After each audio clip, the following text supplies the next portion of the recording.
Hey, what's going on, guys? It's LuceyGoosey or Kyle, and welcome to my Week 15 match for the Universal Pokemon League. We are here taking on Coach KidIcarus of, I don't remember, Twice Bryce and Joshipu, I think is their team name.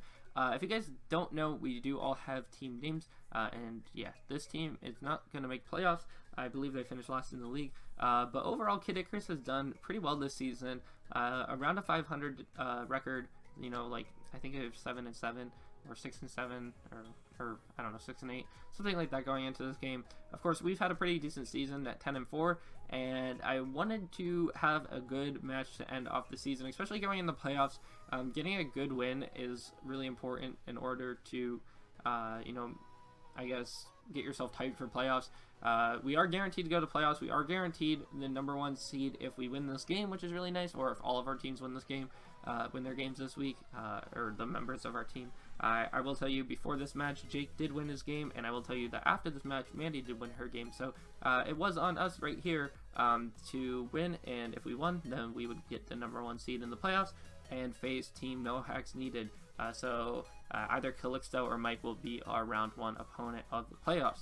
So anyways, we're going to get into this game. I'm bringing a Dragon Dance in Mega Gyarados. As you guys can see, Gyarados has a great matchup again for like 3 weeks in a row. Gyarados has had a good matchup. Hydreigon is one thing that really pressures it. It can wall it, so Hydreigon we have to get rid of immediately, and then everything after that we can deal with pretty well. Crunch to hit Slowbro. We need a little bit of damage off on the Mega Venusaur, of course. We do have Ice Fang that can do some damage to Dragonite, and with Mold Breaker we go through multi-scale, so at +1 our Ice Fang is guaranteed to kill. We obviously have to get up hazards to stop the sash on Galvantula. Unfortunately, I didn't end up bringing...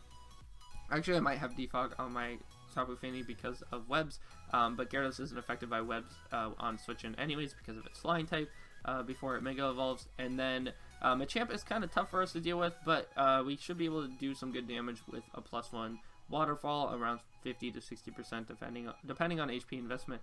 But yeah, our game plan in this match is kind of similar to what it was last week. Get spikes up with Roserade, put things into range like the Slowbro, and get rid of you know, the sash on the Galvantula.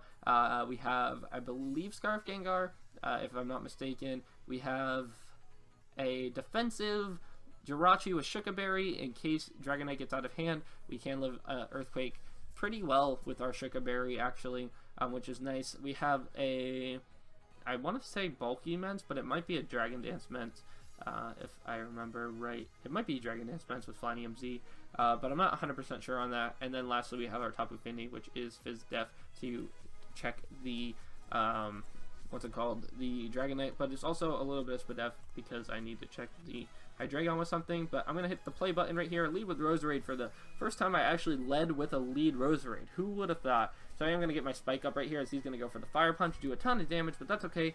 I wanted to go for another Spike right here, but I figured it was in my best interest to get some damage off. I went for Extra Sensory, not even remembering this thing got Bullet Punch, even though I have it in the PSBL. So I am going to go out on top of Fini. I know I can take any hit and go for Moonblast. Moonblast is going to kill, unfortunately, but we're going to see that we can take this Facade decently well, making it that we can't really check Dragonite anymore, but that's okay. Of course, I didn't run the Guava Berry this week, and that would have came in clutch there, but we are left over. So he's going to go out into his Galvantula. Luckily, we break the Sash if it was Sash, and I'm just going to sack off my Fini. I went for Defog just in case he went for his rock, or for his webs, because I figured it was my best option to do that. I go out into Gengar. I know that I cannot kill this thing, which sucks. I wish I could have gotten a little bit of damage on this.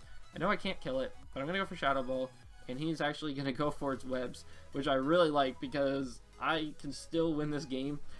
Immediately I'm on the back foot, right, losing my 2 defensive checks, or not really defensive checks, but losing my Fini is really bad because Hydreigon can kind of just destroy my team if it's Scarf. But he went for webs, which allows me to keep my Gengar, and if he's not Scarfed on anything, Gengar is still faster than his entire team before any boost. So I am going to go for Shadow Ball again and kill his Galvantula. I'm not sure if he meant to do that on that play, but I am just going to go for Shadow Ball on this Hydreigon because I didn't want him to get U-turn, and I didn't really want to switch out with my Gengar, so I am actually going to sacrifice my Gengar. I probably should have switched out, but I didn't actually have Dazzling Gleam on this set, but it probably still would have been smart of me to switch out. But I saw an opportunity to set up with my Mence. I believe I was Dragon Dance Salamence. But I just went for Dragon Claw instead because it did kill and could do some good damage. So yeah, I was Moxie, so I was probably Dragon Dance. I do have the Z Fly, and I wanted to pop it here because it had a chance to kill Slowbro. But my problem was that if I popped it here, then Dragonite could come in and get up a free Dragon Dance and possibly win the game. And watching the battle a couple of times, I realized that I should have popped it here anyways, because I would have gotten the Moxie boost, and at +2, a Dragon Claw would have put it in range. Or not put it in range, but a Dragon Claw would have done a lot of damage to it, which would have been good. But I also could have Dragon Danced up alongside the Dragonite, which I didn't think about. So if I would have clicked the Z-Fly here, and then he brought in Dragonite to set up, I could have just clicked Dragon Dance, and if he killed me, then he killed me, and I went out into Gyarados. And if he didn't kill me, then I would have been fine, because I would outspeed and actually sweep through the team. So I should have clicked the Z-Fly here, but I'm actually going to switch out into Jirachi instead. I figured I can't let Dragonite set up at this point in the match, so I went out into my Jirachi. Not really the smartest idea. We don't get burned, which is lucky. And I'm going to set up my rocks, and he goes for Calm Mind, and I'm like, oh my gosh, did I just lose this game? So I'm going to actually make the hard switch back out in the match, because I think it's time that I click that Z move. He doesn't get the burn, so another unlucky turn for him, but I am going to pop the Z move, and as you guys can see, it does 52%, so it wouldn't have killed from the range he was at before anyways. Now it comes down to, can Gyarados kill this thing? We can't get burnt on this turn. This is the one turn we can't get burnt. We haven't been burnt already, so I'm going to go for the Dragon Dance, and he is going to go for the Scald, and we don't get burnt, which is really nice. We went 3 turns without getting burnt, and we are going to kill this Slowbro. So this should be the game at this point. Ice Fang will kill if we can hit it on the Dragonite, and Crunch will 2-hit KO the Venusaur. There's no way it can OHKO us unless it gets a crit.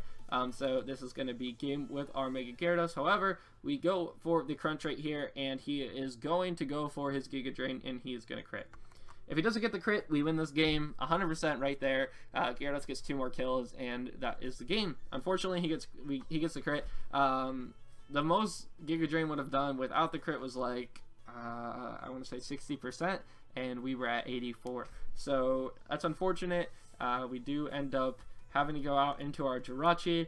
There's still a chance for us in this game because he did get the defense drop, and so Zen Headbutt will definitely kill from this range. But I am going to go for the, I believe I go for the Zen Headbutt because it's smarter than clicking the Ice Punch. And we do have the Shuka Berry, so I am going to stay in. Alright, we're going to eat up our Shuka Berry. We're going to have 48% live on, and we go for the Ice Punch. So now what it comes down to is, can we live a hit from the Venusaur? If Venusaur has a lot of special attack investment, the most a Hidden Power Fire can do to us is like 43%. But if he's Fizz offensive and he has the Earthquake, that can do more damage. So if he is physically offensive with Earthquake, then we have to watch out for that. But we are going to go for the Zen Headbutt here. He's going to go for the Hidden Power Fire. We're going to live it, and we're going to go for Zen Headbutt, and we're actually going to pick up the win. Crit did not matter on the Venusaur. I looked at the calc afterwards. He sent me a set. He was actually pretty offensive. But yeah, that was really close. The Zen Headbutt was like min 41%. Without the crit, so we would have killed regardless. But that was a really close game and a really weird way to end off the season, but at least we ended off with a win. If we didn't get crit on Gyarados, it would have been a nice 2-0 win in our favor, which I would have preferred over a really close game with Jirachi living on 14, but that's just how Pokemon goes. As you guys can hear, I'm actually losing my voice right here. Recording 4 episodes in a row is not a good idea. But yeah, that's going to do it for our match versus KidIcarus. We finished the season 11-4, and I'll give you guys the rundown of how playoffs is going to go because it is really interesting. So what happened was I finished 11-4, Jake finished 13-2, and I believe Mandy finished, oh my goodness, I'm going to be wrong right here. I think she finished 6-9, but it might have been 5-10. I think it was 6-9. So we overall finished the season with a really good record and a differential of like 40 or something like that, which was crazy. A really high differential. Jake and I had a really good season, and then Mandy had a really decent differential as well. So overall, we finished as the best team and finished as #1 seed for the playoffs. So we will be taking on the #4 seed, which is Team No Hacks Needed. No Hacks Needed has Pearl, who I have not faced this season because he was a replacement coach, and I actually never ended up facing him because they switched teams, and I never actually got to face Pearl. I faced the same coach twice. So that's unfortunate, but he will face Jake. Calixto, who we faced earlier in the season, if you guys remember my Fire Z Salamence on the Mega Aggron. That was versus Calixto, a really close game that we had the first time around. I will be taking on Calixto, and Mandy will be taking on Mike. Now, Mandy and Mike have had pretty competitive past before, and I'm hoping that Mandy can take home the victory. What's basically going to happen is it's not a best 2 out of 3, which was something I originally didn't want, but now that I think about it, I would probably rather want a best 2 out of 3 because I think it's more fair that way. But I did vote originally for the second option, which is that you have to beat all 3 coaches in order to win. So, for example, let's say that I lose to Calixto and Mandy loses to Mike. Jake still has a chance to win all 3 matches and actually go on to the next round. So if Jake loses and Mandy loses and I beat Calixto, then I will go on and I will face Pearl, and if I beat Pearl, then I'll go on and I'll face Mike, and if I beat Mike, we actually move on to the next round. So it does make it kind of individual still, rather than a team aspect, which this whole season has kind of been based off of. But it also does make it that you have to beat the entire team, so that if like someone was really good on their team, they could, you know, carry through the entire playoffs. So that's the one thing I was thinking, though, is if there's one coach that is just really good, they could carry their entire team through the playoffs, and it's not necessarily a team win, it's more of an individual win. So I don't know really how I feel about it. I did vote for the second option originally, but now that I'm looking back on it, I would rather have the best 2 out of 3 just because of more of a team aspect. But we will be going up against Calixto in the first round of the playoffs.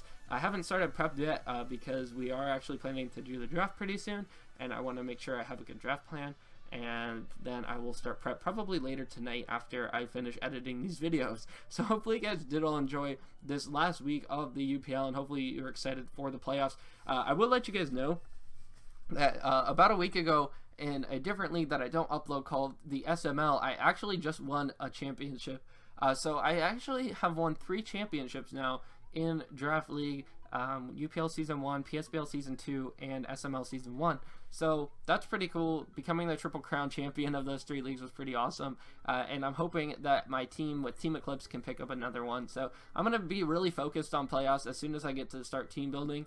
And I'm not going to, you know, sit here and lose in the first round of the playoffs. I'm going to do my best, and if I have to beat all 3 coaches, then I'm going to, you know, try to beat all 3 coaches. So hopefully you guys are all excited, and that's going to do it for this video. So I'm out for now.